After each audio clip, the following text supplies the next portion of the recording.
मित्रों, जय श्री राम, राधे राधे। मित्रों, आइए श्री रामचरितमानस का हिंदी अक्षर पाठ करते हैं। मित्रों, आज की कथा है महारानी कैकेयी के द्वारा अपने पुत्र भरत के लिए राज्य और प्रभु श्री राम के लिए 14 वर्ष का वनवास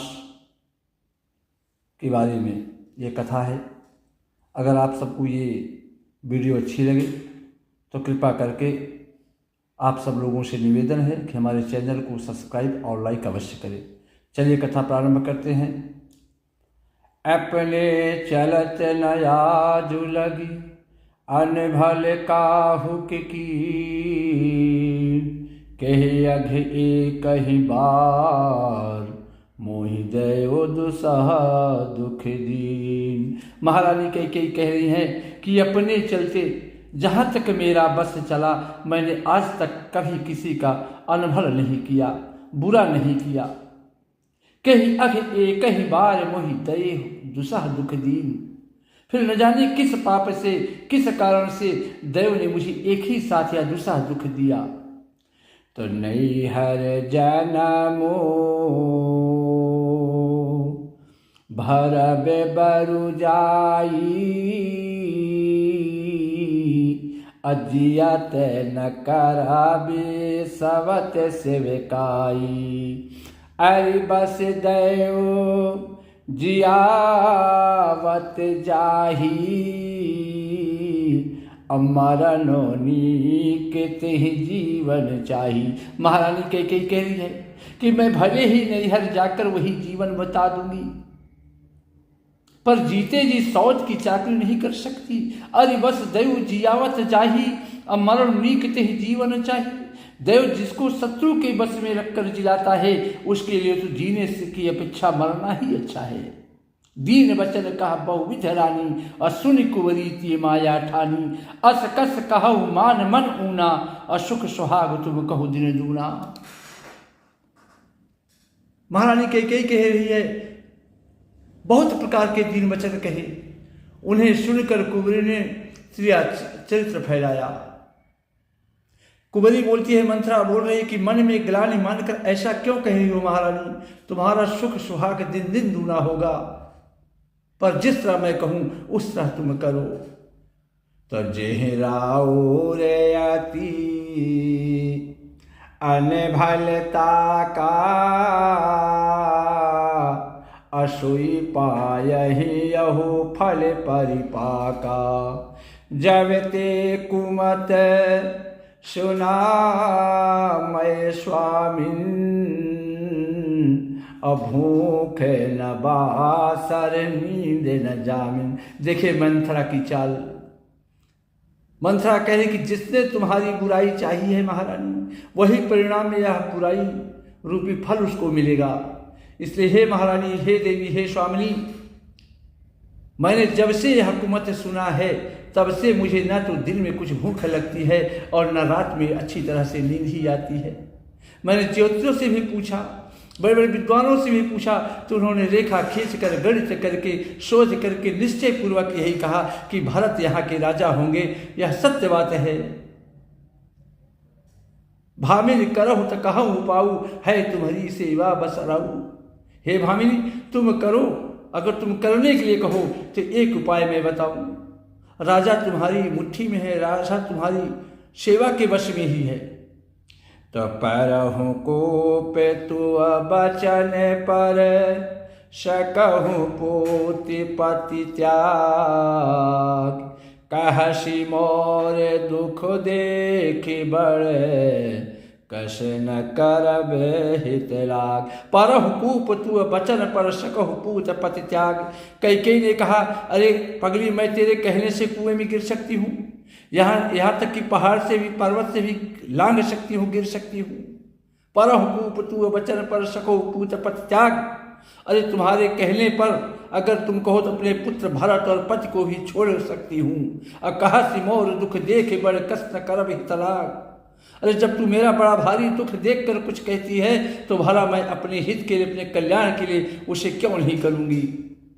तो कुंवरी करी कबूली कयकी कपट छुरी उरे पाहन टेई लखई नारानी निकटे दुख कैसे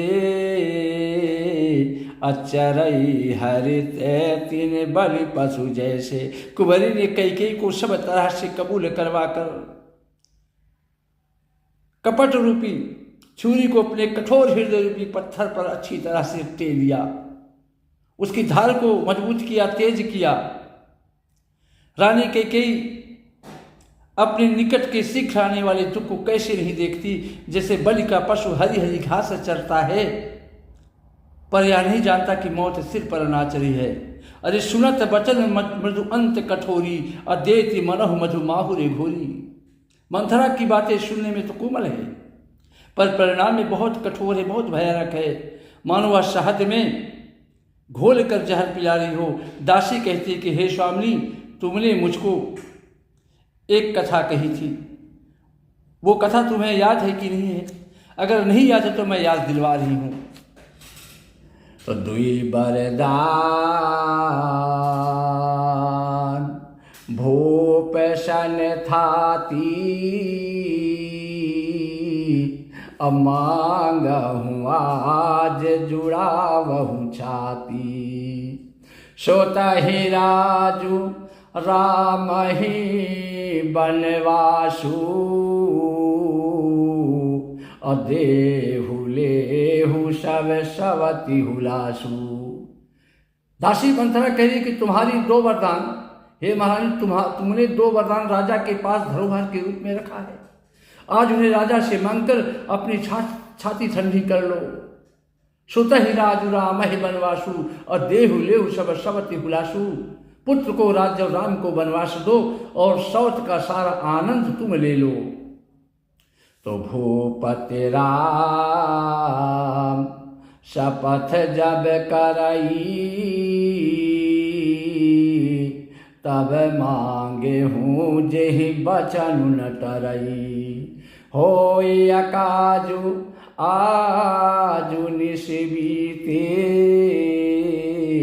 अब बचन मोर प्रिय मान हो जीते। जब राजा राम की सौगंध खा ले तब वर मांगना जिससे बचन न टलने पावे।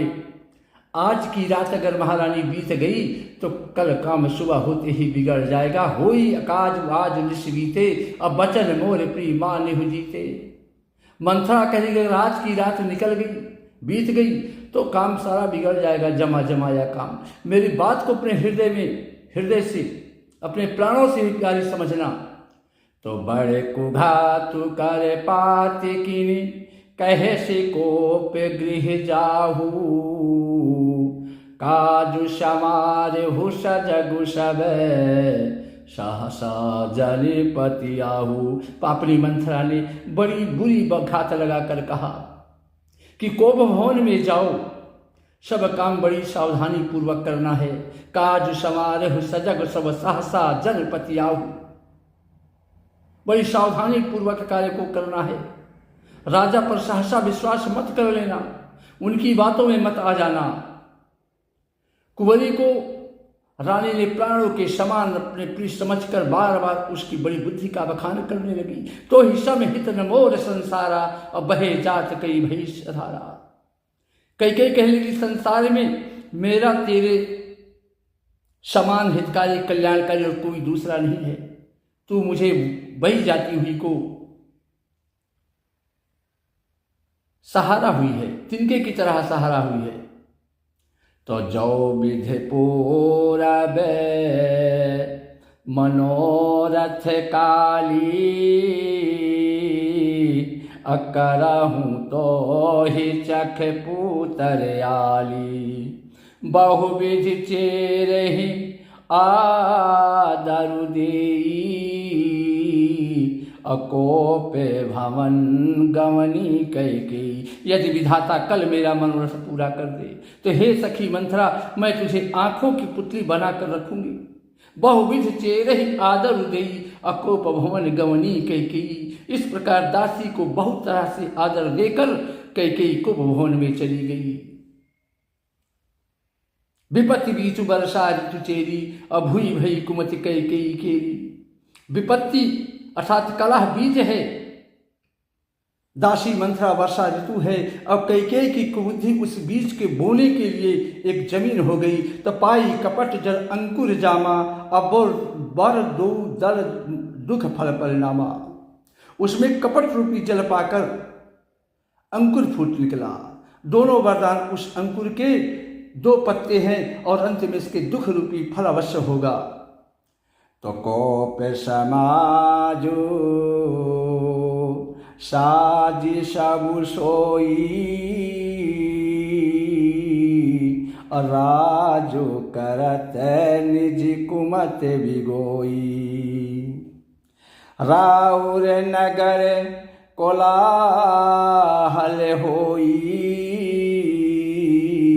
यह कुचाली कछु जान न कोई। कैकेयी कोप का सब साज सजकर